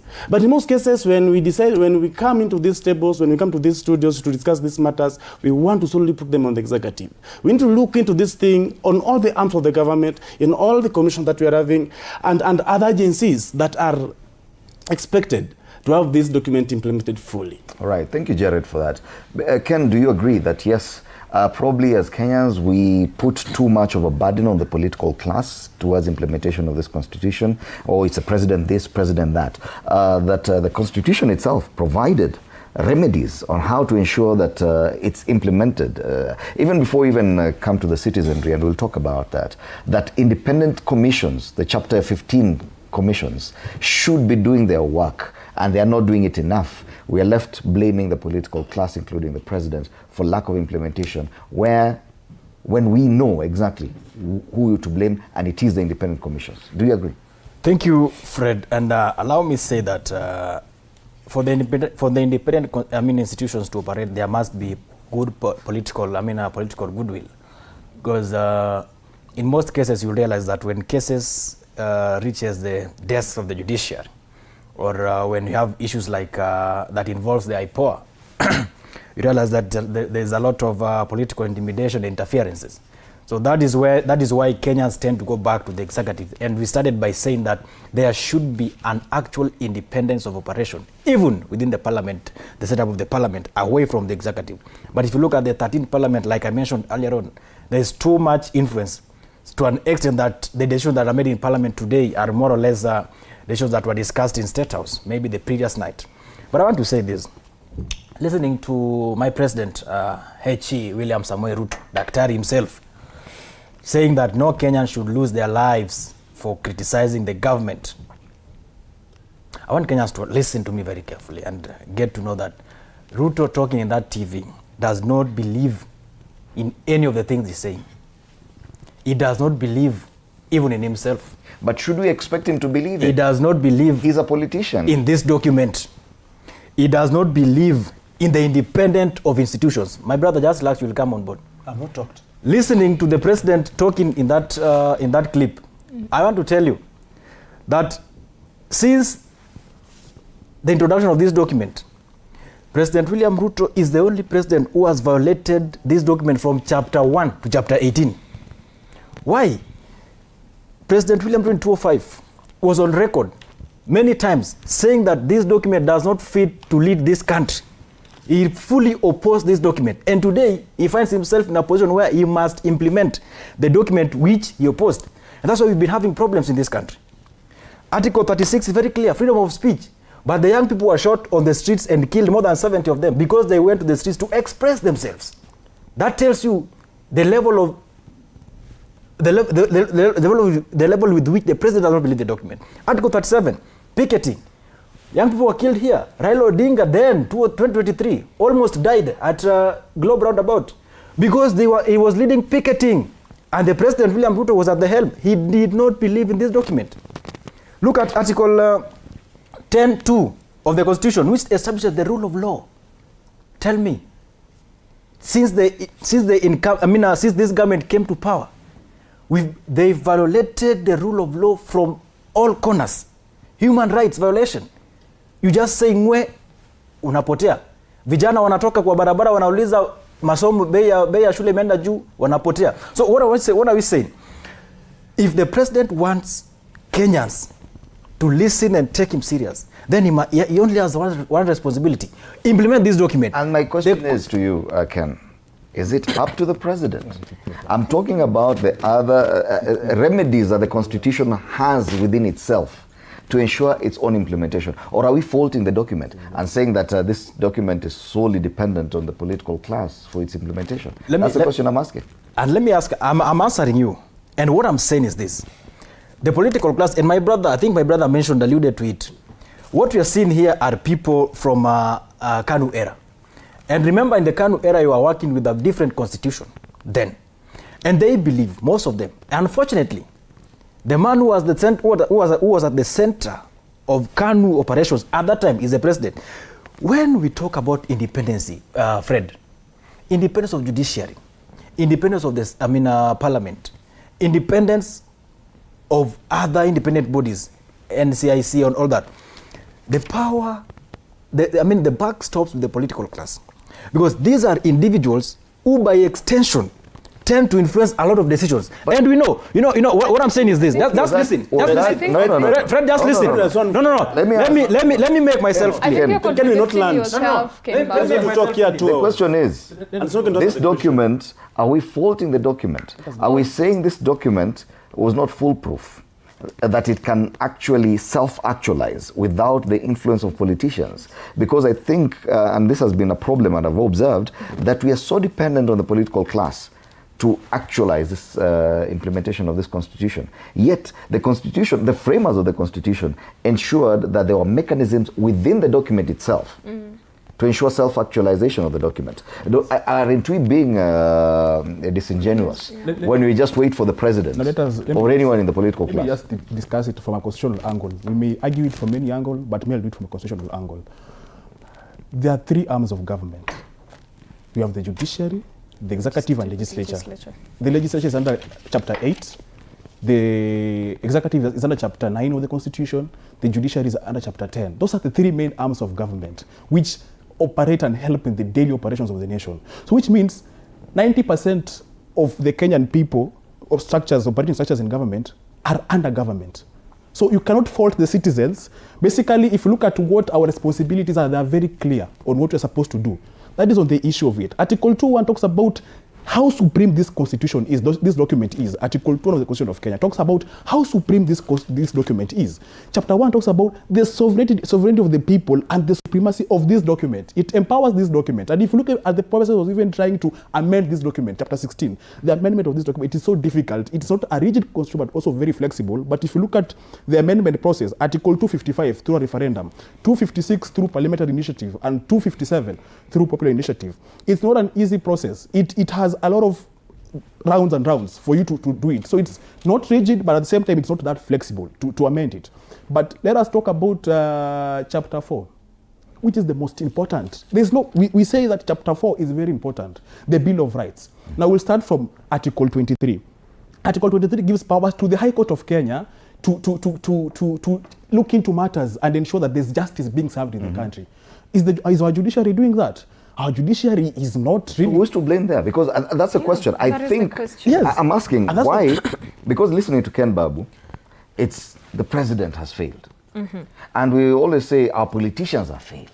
But why are we laying too much blame on the political class? And that's why is the document itself able to self-actualize? I'm trying to tell you. That's what I'm trying to. That's why I'm not listening. You're not listening to me. Okay. You're saying that Wetangula is the head of the National Assembly. Is he not a politician? The president is the head of the executive. He's not a politician.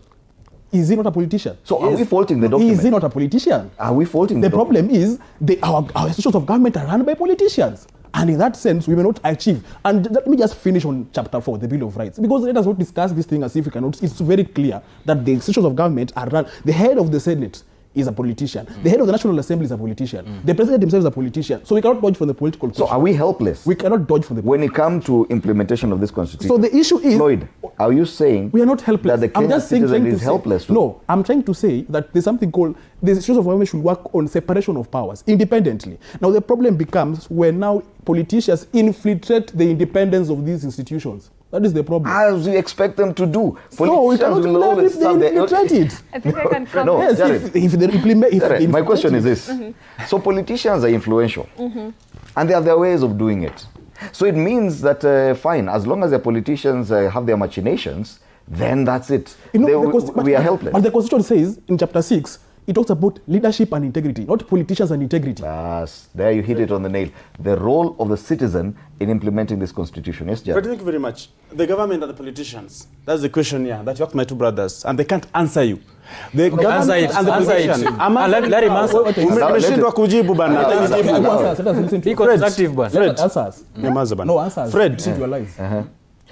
The government and politicians are a reflection of who we are. These people are representative of the people. They are not selected in isolation. So you are MP, you elected your MP. It's a reflection of you. Let's allow Jared to is the moderator. Relax. You are MP, you elected your MP, he was not unpicked. You elected your MCA. He's talking about government. We are the government. Who's the government? Government is the people. This government didn't come from heaven. They didn't fall from heaven. There are selection, there are election, and there are people who we live with in our society. When Fred asks, who is the problem in implementing this thing? It's not solely on the politicians as you put it. We have institutions, and Raila Amolo Odinga, our founding party leader, and one of the key figures who help us among his comrades and other leaders to gain this constitution, strongly believed that you can have separation of power and commissions and institutions to implement it. And that's why if you look as he's trying to break it down for us, which I love how you are doing it, my brother, is that the institutions that we have in the country, we expect the judiciary, that is not aided by the politicians as you put it, to implement the constitution fully. I think I mentioned here yesterday that we had our two former chief justices, that is Willie Mutunga and Maraga in Jivanji. But when they were at the helm of the judiciary, some of us feel that they didn't implement this constitution fully. Today you talk about both governments, that is the Senate and the National Assembly. Yes, they're politicians, but are there politicians that are mandated to do a thing? If they fail to implement it, I think you have the power to recall. We have that power within the citizens to do what needs to be done. My brothers, Ken and Wakili and Floyd, this implementation of this document is not on only politicians.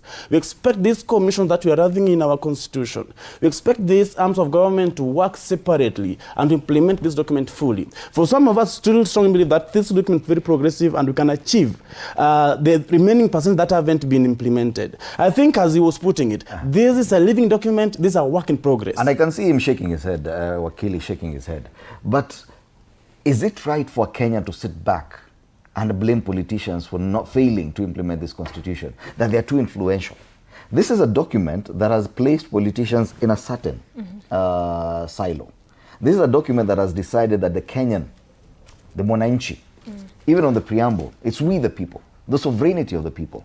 Yet, when it comes to citizen vigilance in as far as implementation of this constitution, have we done our role?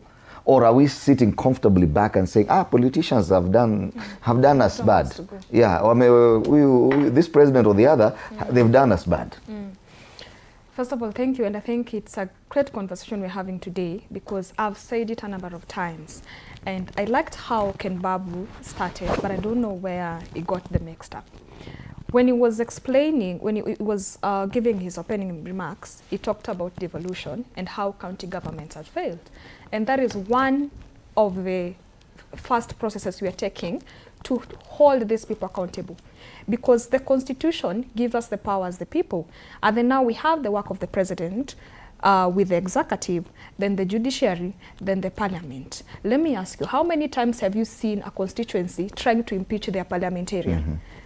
It doesn't happen always. But we keep on complaining, these people are not working. We keep on complaining, CDF, where are they taking their CDF money? Even the the governor's budget. But you don't see any person initiating the impeachment, meaning we don't take our role as citizens seriously. When it comes to parliament, let me just take to parliament.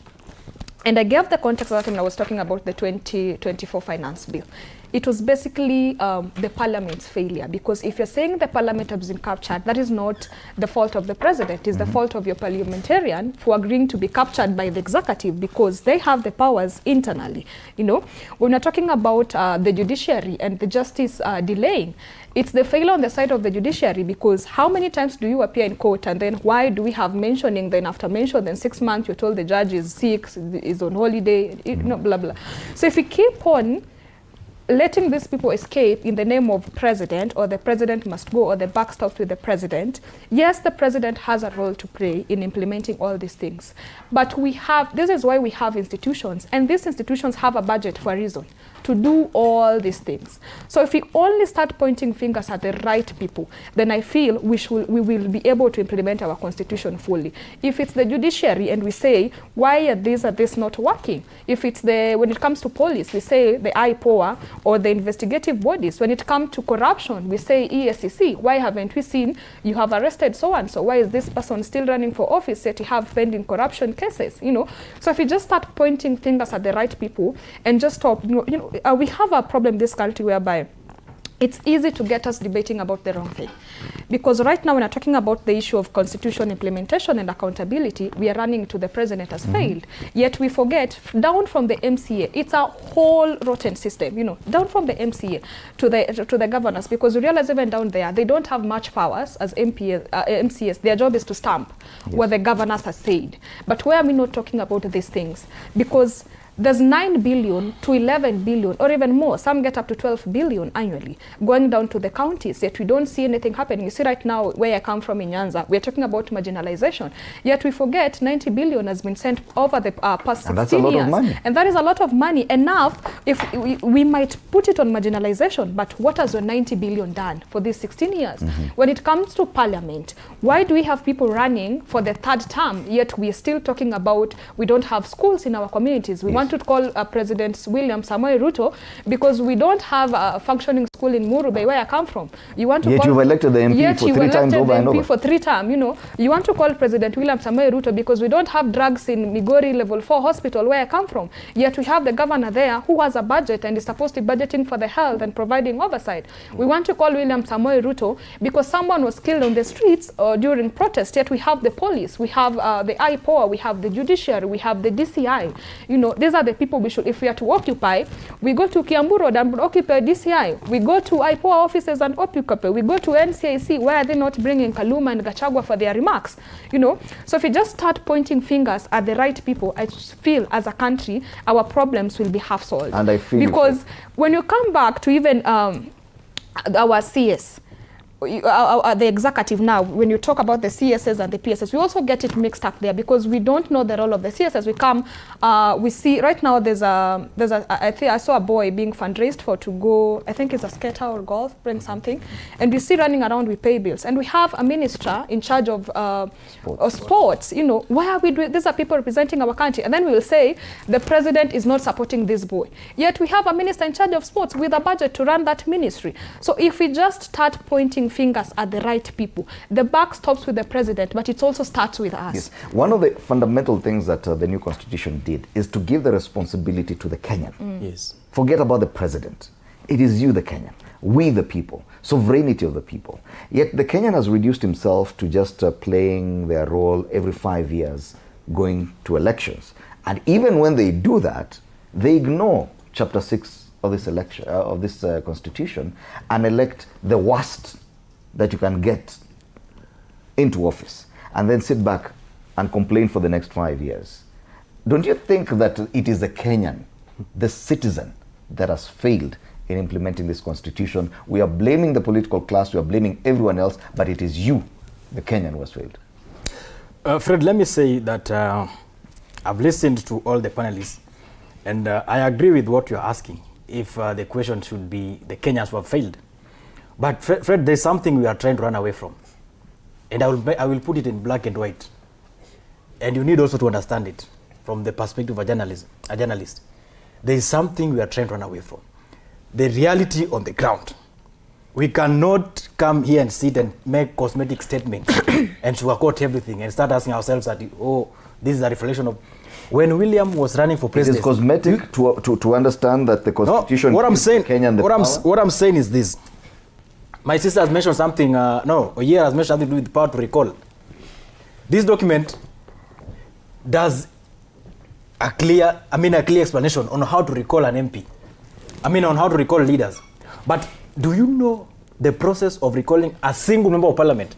If it was that, smooth way, I can tell you that the entire parliament ought to have been called by now, recalled. So the following what happened. Kenyans are trying to do the best they can do. But what we cannot run away from is the influence of political powers. We cannot run away from it. And my brother Wakili was trying to give you something. The separation of powers. It will give me time. You get that? We need to understand that away from just saying that, away from what my side is saying that we should not say that the parliament is captured or pending what? Dealing with pending corruption cases.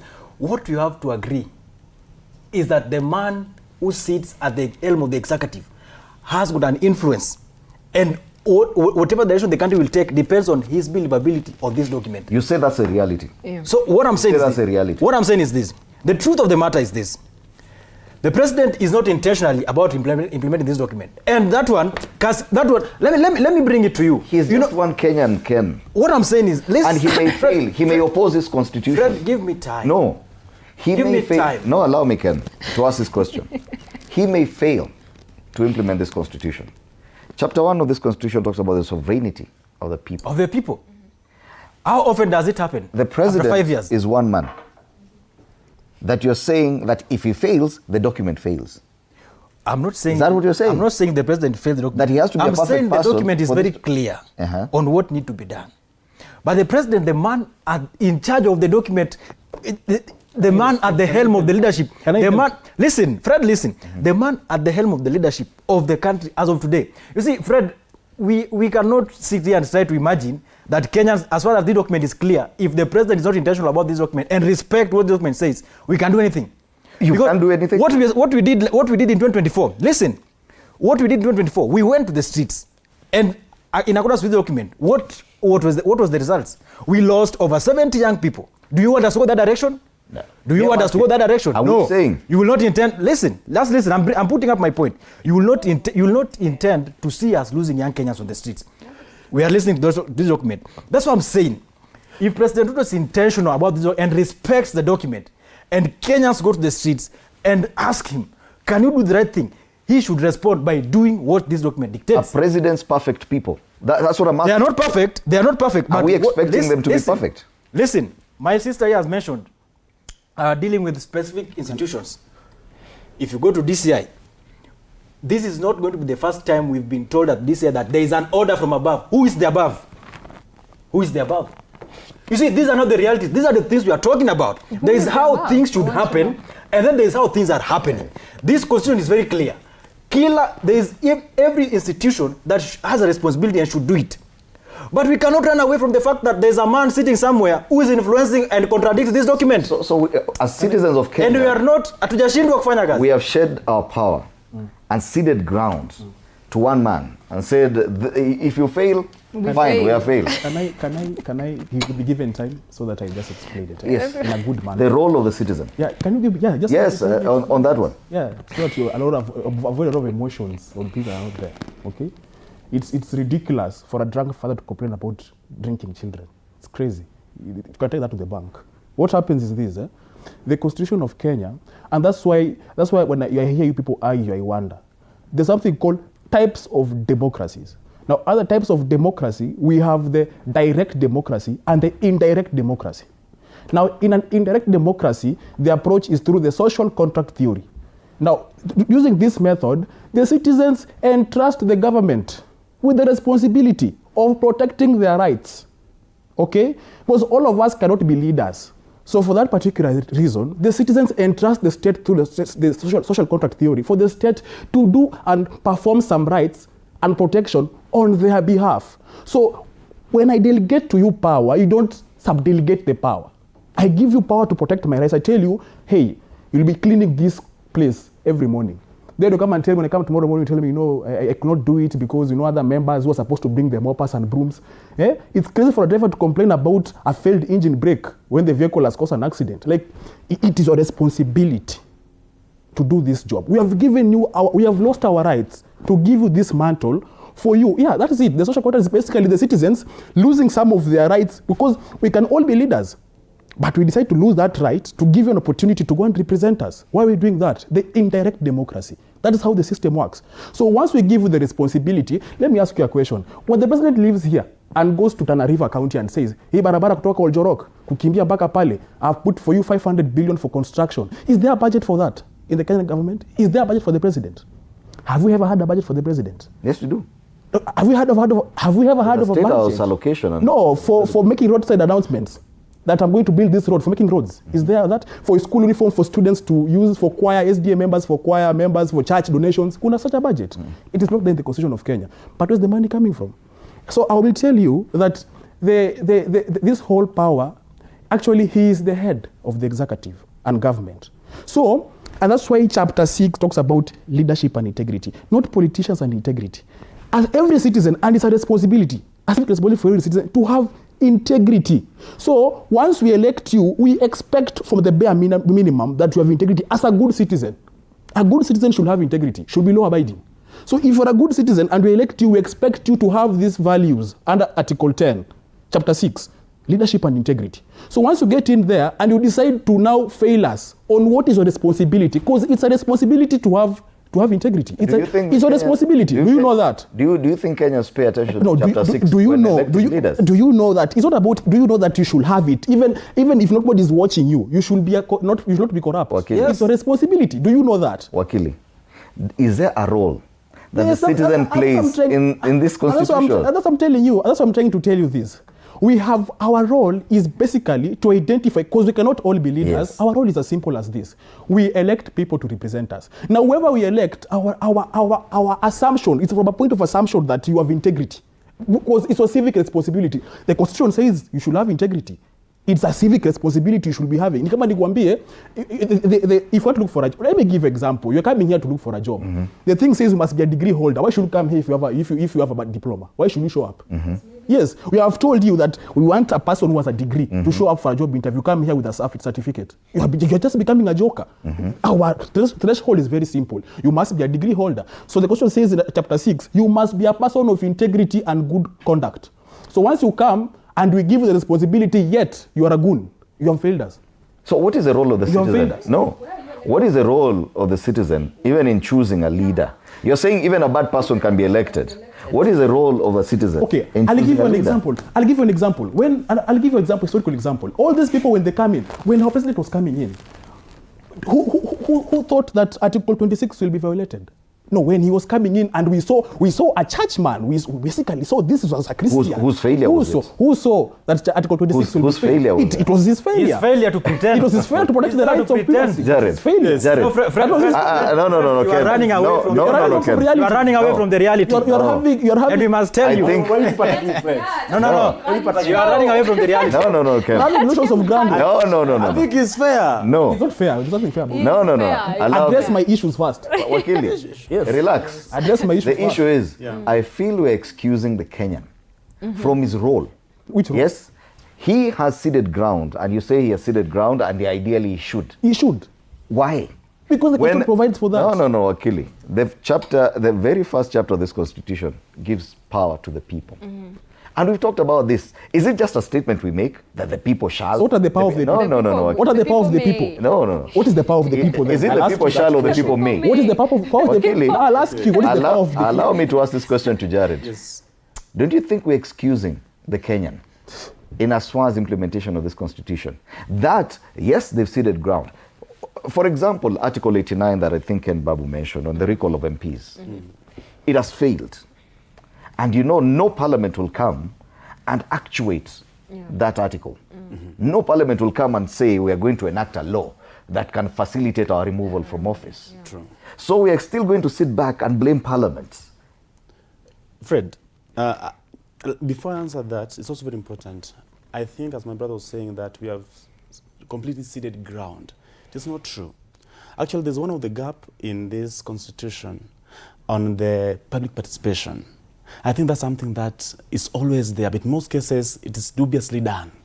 And this comes back to a number of our citizens. When people are called for public participation, very few people do turn up for it. That's one. That one.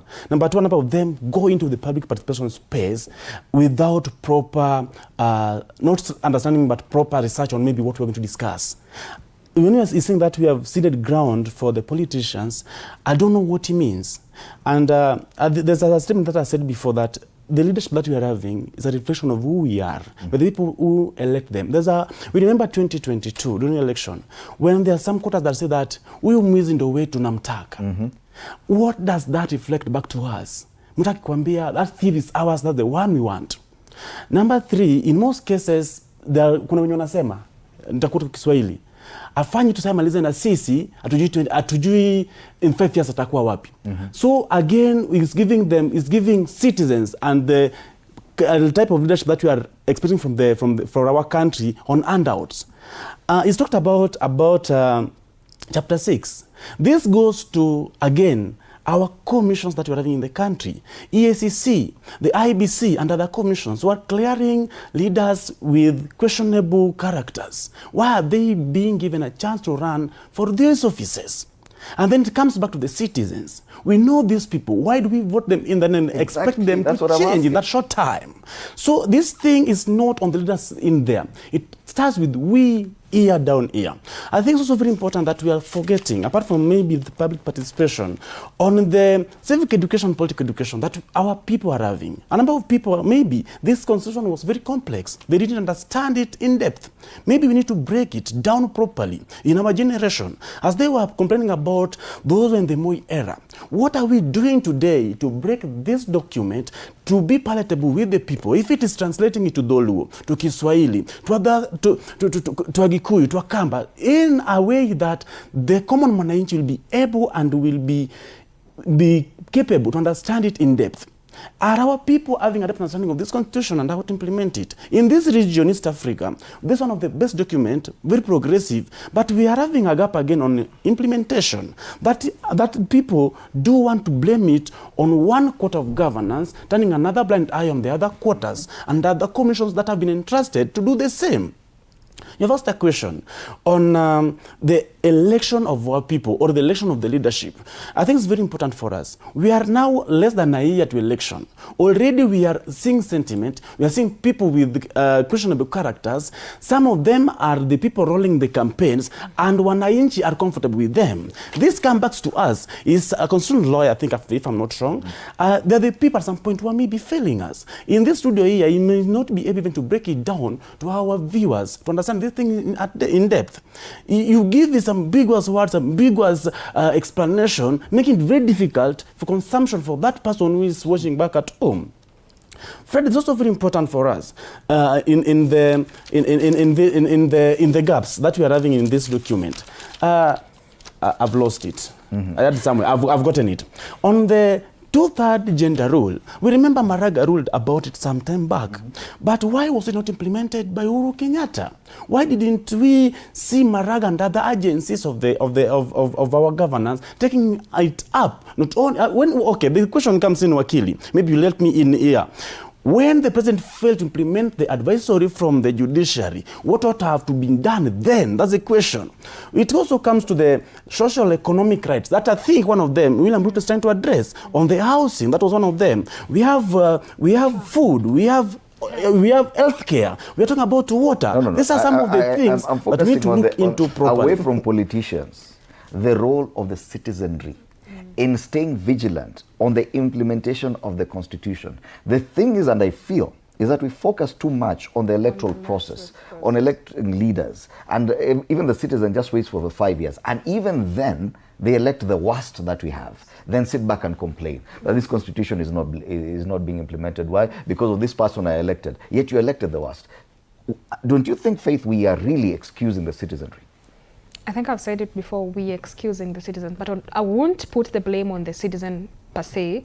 I mean, fully, yes, we are to blame, but also the leaders we elect, which we elect. Back to the citizen. Yeah, it is back to the citizen. When it comes to public participation that he mentioned, I think it's done as a procedural kind of thing, but not as a genuine civic process. So that also goes back. So when we talk about educating people about the Constitution, it's supposed to be done by the MPs and the relevant bodies. But now, you see how we do our public participation. You bring people who are aligned to you to come there, support na mambo inaisha, we take photos and it's done. But when it comes back to electing these leaders, it's us. It's our own doing, because we sit down, we know very well the person we're putting into office, then we sit back and complain this person has failed us. And to your surprise, we are complaining that they are failed, but again, we are re-electing them, and we keep on re-electing them. You see, the other time, when Obado's case, when the judge talked about when he was found guilty, you saw people escorted him to the house, to court, his supporters, and this is a person who has been, convicted. And we are the same people. We are the same people. Yeah, we're talking about corruption. The other governor who was arrested, what is his name? Waititu, I think so. Waititu. Right now, you see people are questioning, kwani ako ndani kweli, si atolewe sasa, it's us, the same people. When we start going after leaders, when we start questioning, the other time the MP from Mount Kenya, who was called by NCIC because of his remarks, and you saw people complaining, mbona yeye anashikwa na nani anaachwa. You see, so there's a level of accountability that we want to be implemented, but not fully. Like the accountability that favors my side, but the other person, So it's about us, because if implementing the Constitution fully, we have the powers to even put the president on the right, because if we say we are the citizen, this is going on wrong. Yeah. And the same thing we did in 2024. We are occupying these MPs. Why are we not doing that right now? Exactly. Why are we not giving them that hard time? We have about 7 minutes to the end of the show, so I'd like to give each one of you an opportunity for your final words. But even at the county level, in as far as devolution is concerned, there's something called the CIDP, the county something about integrated development plan, where every citizen is free to go and give. According to records, people don't show up, and the county spends those billions of shillings without the participation of the citizenry. That's just an example. I'm not asking you to comment on it, but make your final words. Who is really to blame when it comes to implementation of this constitution? Ken Baba. Fred, let me as I make my final remarks, let me say this. I'm a very realistic fellow, and I will tell you that even people seated here who are purporting to be now saying that the citizens are failing, when they leave this platform, they cannot take to account that president that they are now defending. The truth of the matter is, if you want to take people into account, President William Ruto has done so much, a big mess in this country. And I do not expect today that there should be any young person sitting somewhere on a TV saying that this fellow deserves a second term. And this fellow is now the best thing that has happened to young people after sliced bread. I mean, you cannot do that. So if these two colleagues have their political right, but who's defending? I know exactly who's even defending rights here. I know it's their political right. From this conversation, Fred, who's defending? Okay. But let's what I'm saying is this. You see, we're listening to Ken. I agree with it is their political right. But what I'm saying is this: we must live and face the reality. That's why when I say that this document is clear, but there's too much political influence into the implementation of this document, I'm talking about what's on the ground, not what I think should happen. I'm talking about what is happening. So we should not come here and start imagining things. If we want to solve a problem, we must identify the problem and bring it out as it is. President William Ruto has got so much influence on the failure of implementation of this document. Finally, I want to say this. On the issue of NCIC, NCIC ought to be operating independently. But it is being subjective based on who is talking and what are they saying. MP Homa Bay Town, Peter Opondo Kaluma, made very serious sentiments prior to the Linda Mwananchi rally in Homa Bay. And people were killed, people were beaten, property were lost. And then when he was invited, he tells them that he's busy on a state duties. He cannot appear. The fellow is just roaming around Koinange Street. He's in this country. Get that? Kagusha made a statement and he was arrested. He was taken to DCI, he was taken to whatever, he was questioned. What is special about Opondo Kaluma that he cannot be found? Because he's doing some state function thing.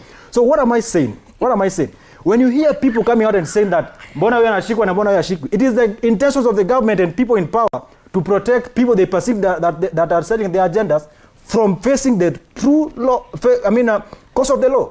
So that is what the problem is. Finally, recently, just 2 days ago, a group of MPs from Nyanza came and did a press statement warning Rigathi Gachagua from not stepping foot in Nyanza. That alone amounts to the sanction by NCSC. Why? This question is very clear. Freedom of expression, association, and engagement. And movement as well. And movement. Rigathi Gachagua equally so is entitled to the provision of this constitution. And he has the rights to move around this country. If you feel that he should not come, he is not coming to a village, let him go and engage the people, that, as you said, of those regions. Finally, when you say, I'm just finalizing. When you say that this leader should not come to this area, and there are people from your community who lives where he's coming from, you are endangering the lives of those men and women on that side. Right. And therefore, NCIC must take action on those MPs and question them, what did they mean? And the meeting and the rally of Nyanza by Rigathi Gachagua is going to happen as soon as he comes back. Na nitaiongoza. Thank you, Ken Babu. Floyd. Oh, thank you very much. For me, my parting shot is, first of all, I want just to say that I will always respond to the calling of my time. Even if we argue here the whole day, actually the two of you should not be talking about this constitution because you are talking about questionable character, people of questionable character.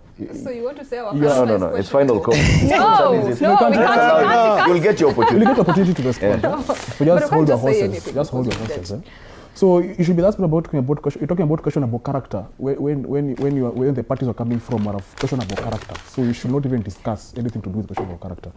And you must always respond to the calling of a generation. So if it's your time to respond to the fight for your rights, fight for the rights of the people, do that. If your business will be coming here to slogania about government projects and what the government has done, you are becoming a shame to this country.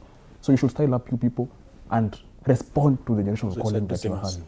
All right. Thank you, Wakili. Right of response. Final comment. It's your final comment. If you want to respond to him, that's up to you. Okay, thank you very much, Fred. First, it's so unfortunate as incoming Senator Nairobi personalizing and trying to profile the constitution to fit an individual. I think the same individual is trying to profile against other quarters, even warned during the campaign in Olkalau, told their colleagues in the alternative government not to step into the same area. He was not summoned. So an eye to an eye, maybe, I don't know. Number two, we are not defending the government. Neither did we come here to defend individual. It was us to interrogate the document and where we are with it. I'm afraid there are still areas that need nitty-gritty to be checked in this document. There was a proposal which were made during the BBI proposal, which I think how I wish they could have been adopted or find the ways on how we can relook into them. Fred, allow me to go into this in 1 minute. We are to allow our time as well. Yes, there was a proposal of us relooking into the numbers that we're having, the numbers of the counties. We are overrepresented today. We have so many MPs, a number of them which are very keen for those of us who try to follow the parliament and the Senate. They don't even go to the house. And some of them were elected, they have never spoken in that house. I don't know, maybe the house is overcrowded. Number two, why do we still having nominated slots in the parliament unnecessarily? Number three, I think the women rep position was affirmative. We have a women rep who want to run for a third term or a fourth term. The question is, have they not been able now to be nurtured prepared to run competitively. Like one of the governors that we have from Nyanza shows a women rep at first, and this is a governor. We have a women rep who was run all through.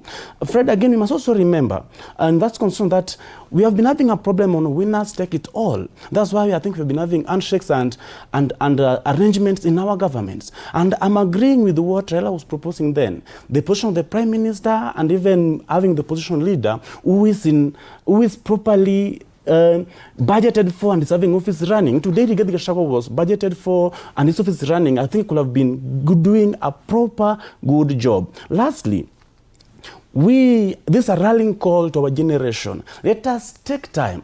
If there are those who can translate this constitution, if there are those who can be able to take it in different ways, break it down to the common mwananchi for us to be able, for the common masses and a bigger generation of our country to understand this document. Right. Thank you. Thank you. Finally, Faith, wrap it up for us.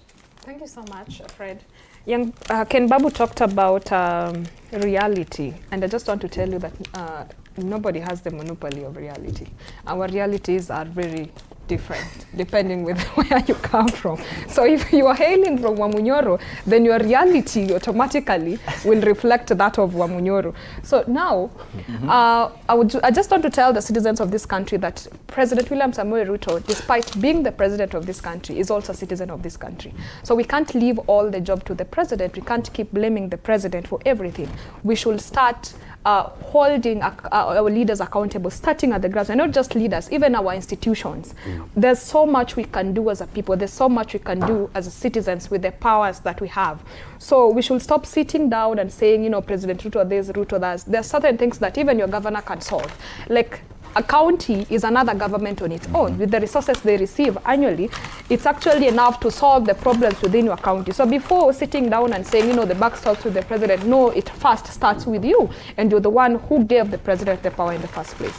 Thank you. Thank you, Faith. And I can hear Ken Babu interrupting your final as he unveils copies of the Constitution. Because we are talking about 16 years after the Constitution promulgation, I thought it is very wise that I share copies of Katiba with TV47. Thank you so much. In form of appreciation for having young people in this platform, and of course making it easy for us to look at this document. So TV47, thank you so much, the management, and these copies are for you guys. You will put in your library or share around so that people can get to understand what does the document talk about. Thank you so much. Ken Babu, Nairobi Senate aspirant and also with the DCP party, also the chair of the DCP Youth Caucus. Jared Oye, ODM Youth League NEC member. Floyd Ouma Okello, lawyer, mediator and Secretary General of the Media Lawyers Association of Kenya. And Faith Ken, a youth advocate. And thank you so much for the vibrant debate we've had this morning on the implementation of this supreme document. Article 1 of the Constitution says on sovereignty of the people. All sovereign power belongs to the people of Kenya and shall be exercised only in accordance with this Constitution. Article 2, supremacy of this Constitution. This Constitution is a supreme law of the Republic and binds all persons and all state organs at both levels of government. No person may claim or exercise state authority except as authorized under this Constitution. 16 years on, Katiba. My name is Fred Ndimuli. It is a Feel Good Friday. After the break, we'll be having DJ Bluey 254 and a lot more coming later. Of course, we're paying tribute to this country music icon, Dolly Parton. Good morning and have a lovely weekend.